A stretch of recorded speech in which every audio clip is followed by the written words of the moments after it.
राजधानी रायपुर से, जहां गौ माता से जुड़ी ऐसी खबर हम बताने जा रहे हैं जिसे जानकर आप हैरान हो जाएंगे। यहाँ पंडरी स्थित कपड़े की दुकान की मालकिन कोई और नहीं, गौ माता है, जो प्रतिदिन दुकान खुलते ही बाकायदा अपनी गद्दी पर विराजमान होती है और लगभग 3-4 घंटे से अधिक समय दुकान के मालिक और उनके परिवार के सदस्यों के साथ बिताती है।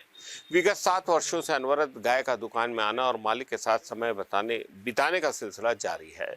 इस दुकान और गाय की प्रसिद्धि अब दूर दूर तक फैलती नजर आ रही है। लोग दुकान मालिक और गौ माता के अद्भुत प्रेम को लेकर आश्चर्यचकित हैं। देखिए इस पर हमारे संवाददाता की एक खास रिपोर्ट। रिश्ता इंसान और जानवर का ये बहुत पहले से आदि अनादि काल से होता आया है, लेकिन आज के आधुनिक युग में लोग जानवर को जिस तरीके से दुत्कारते हैं, वहीं छत्तीसगढ़ की राजधानी रायपुर में एक ऐसी दुकान है जहां पर हमारी गौ माता ना केवल यहां पर आती हैं, दुकान में प्रवेश करती हैं, प्रवेश करने के साथ इस दुकानदार की गद्दी पर वह बैठ जाती हैं। एक तरह से कहा जाए कि इस दुकान की असली मालकिन हमारी गौ माता है तो कहना कोई अतिशयोक्ति नहीं होगी। ये रिश्ता कम समय का नहीं है, अनवरत 7 वर्षों से यह चला आ रहा है और 7 वर्षों से प्रतिदिन इस गाय का इस दुकान में आना जारी है। आज भी यह गाय यहाँ पर दुकान में आप देख सकते हैं किस तरीके से है और उसका खान पान से लेकर हर चीज़ यहाँ पर की जाती है। यहाँ तक कि जो गाय है वो अपना गोबर भी इस दुकान में करती है, लेकिन ये किसी आशीर्वाद की तरह है। ये दुकानदार कभी ये नहीं सोचते कि यह गंदगी है या दुकान गंदी हो रही है। यहाँ पर मैं दिखाना चाहूँगा कि गद्दी में जब यह गाय चढ़ती है बाहर से आने के बाद, तो वो गद्दी में उसके पदचिन्ह भी नज़र आ रहे हैं आपको। सफ़ेद चादरें मैली हो गई हैं, लेकिन इसके बावजूद इनके परिवार को या दुकानदार के किसी भी व्यक्ति को कोई परेशानी नहीं है। इस जगह पर आकर वह गाय बैठ जाती है इस दुकानदार के साथ और बड़े प्यार से वह 2 से 2.5 घंटे तक लगातार रहती है। उसे लगता है कि यह हमारा परिवार है।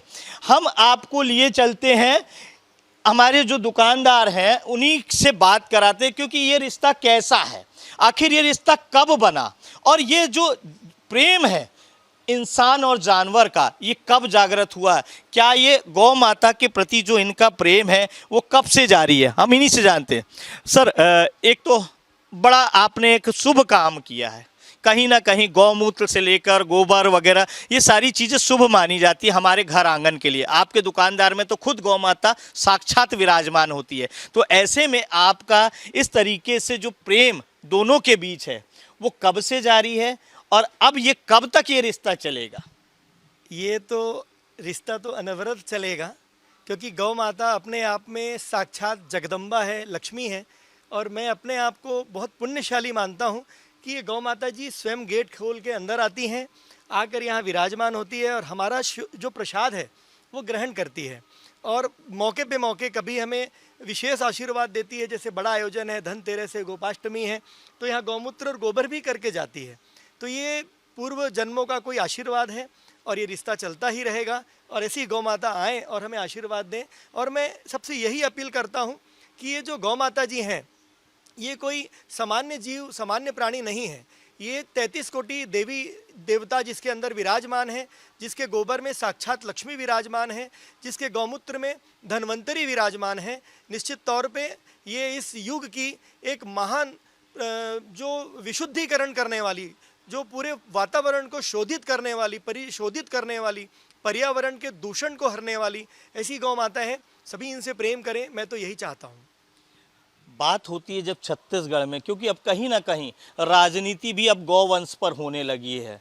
यहाँ पर गोबर बिक रहा है, अब गोबर से रोजगार भी उपलब्ध हो रहे हैं, तो ऐसे में जो गौवंश की कहीं ना कहीं उपेक्षा भी होती है। देखते हैं कहीं इनकी तस्करी हो रही है, इसे आप किस तरह लेते हैं? देखिए, गौ माता को अगर हम जैसे गावो विश्वस्य मातरः, अगर ये हम दिल से मानेंगे कि गौ माता है तो इसकी ये सारी जो प्रॉब्लम से ऑटोमेटिक सॉल्व हो जाएगी।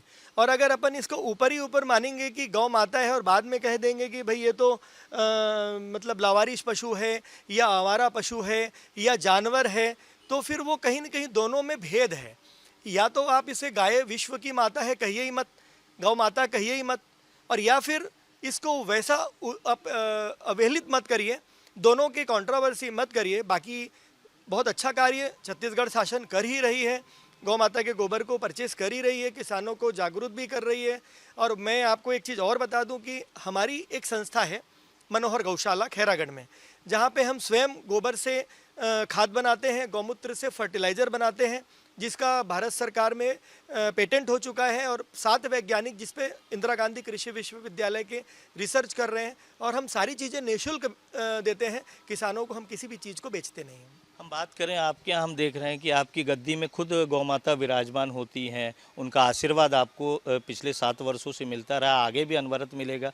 आपकी गद्दियाँ काफ़ी गंदी भी हो जाती, तो रोज़ इसे बदला जाता है? हाँ, ये चादर हम बदल देते हैं, और हम इसे गंदा नहीं कहते हैं। एक्चुअली मैं तो इस पे आकर इसकी पूरी धूल को अपने सर पे लगाता हूँ। और मैं आपको एक विशेष बात ये भी बता दूँ कि ये गौ माता जी प्रतिदिन मेरे सर को लगभग 20 से 25 सेकंड चाटती है, और ये वीडियो लगभग कई उसमें लोगों ने वायरल किया है, फेसबुक में कई हमारे ग्राहक वायरल करते हैं। और मुझे एक्चुअली ऐसा लगता है कि ये हमारी कोई पूर्व जन्म की लक्ष्मी माता है, जगदम्बा माता है, जिसके अंदर 33 कोटि देव है, वो स्वयं आकर हमें आशीर्वाद देती है। अगर बात करें आपके ग्राहकों की, क्या प्रतिसाद मिलता है? क्योंकि जब गौ माता होती है उस समय आपको दुकान भी देखना है, ग्राहकों को भी देखना है, उन्हें भी समय देना है, कैसे मैनेज करते हैं? देखो, ये जो गौ माता है ना, ये वास्तविक रूप में बहुत सरल सौम्य है, इसलिए इसका नाम हमने चंद्रमणि रखा है। जब बहुत ग्राहक होते हैं तो ये गौ माता जी स्वयं बाहर जाकर उस मेट पे विराजमान हो जाती है, और जब कम ग्राहक होते हैं तो यहाँ बैठती है। किसी भी ग्राहक को कभी भी कोई नुकसान इसने नहीं पहुँचाया है। इवन ये कांच का गेट भी स्वयं खोल के अंदर आती है, और गेट को स्वयं खोल के बाहर जाती है। आपने भी गौर भी किया होगा, जब वो बाहर जाने लगी तो स्वयं अपना गेट खोल के बाहर जाने लगी। और बहुत रेयरली यहाँ पे गौमूत्र गोबर अंदर करती है। ये जनरली कभी बहुत लंबे समय यहाँ विराजमान होती है तो गौमूत्र करने बाहर जाती है, फिर वापस अंदर आ जाती है। आज के आधुनिक युग में आज जो पीढ़ी है उसे क्या संदेश देना चाहेंगे? मैं आज के नौजवानों को, इस युवा पीढ़ी को ये संदेश देना चाहता हूँ कि आप ही इस देश के भविष्य हैं, और इस देश में आप ही इस गौ क्रांति को सजग और सरल कर सकते हैं, और इस गौ माता को राष्ट्र माता का दर्जा दिलवा सकते हैं। मैं इस दुकान में बैठ के भी यही कोशिश करता हूं कि गौ माता को वास्तविक रूप में हृदय से गौ माता माना जाए, न कि उसे कोई पशु या जानवर या कोई चलता फिरता जानवर माना जाए। ये चलता फिरता भगवान माने, या फिर मैं तो इसे मेडिकल साइंस का चलता फिरता विज्ञान कहता हूँ। बात जब चंद्रमणि की हो तो इस दुकान के जो दुकानदार भाई हैं उन्होंने एक बहुत बड़ा संदेश दिया है इस देश को कि आपको गौ माता के साथ न केवल प्रेम रखना है, स्नेह रखना है, बल्कि उसे राष्ट्र माता का दर्जा भी देना है। और नई पीढ़ी के लिए भी संदेश दिया है कि आइए गौ माता, क्योंकि हमने गाय का निबंध बचपन से लिखा भी है, पढ़ा भी है, तो ऐसे में हम उसके आदर्शों को, उसके आशीर्वाद को अपने में आत्मसात करें, ताकि गौ माता का आशीर्वाद हमारी परिवार पर सदा बना रहे। कैमरामैन आर के प्रसाद के साथ अमित चौरसिया, VIP न्यूज़, रायपुर। ताज़ा